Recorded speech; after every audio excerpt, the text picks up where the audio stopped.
મિત્રો આજે અમારા જ બાગ એટલે મૂળિયા પ્રાકૃતિક બાગ એમાં જે અમે ઘાસ કર્યું હતું ઇઝરાયલ ઘાસ.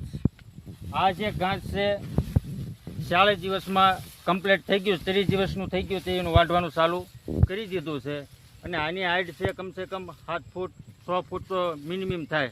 અને એકદમ રાડું જાડુની માલ એકદમ ખાઈ જાય, એમાં રાડા પણ બગાડે કરે નહીં. જો રાડું એકદમ પટલું, મતલબમાં ખાજે માલને નીરવા બધી રીતે રેડી છે.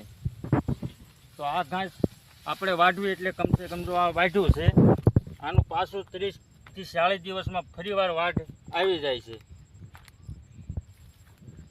અત્યારમાં વાઢ ચાલુ થઈ ગયો છે, થોડુંક પડી ગયું છે, આડાવડું થઈ ગયું આ વરસાદને લીધે થઈ.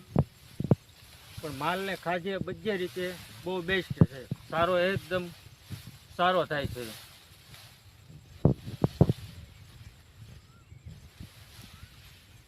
જો મિત્રો એક હરખું ઊભું છે બધું, અને ક્યાંક પડી ગયું છે.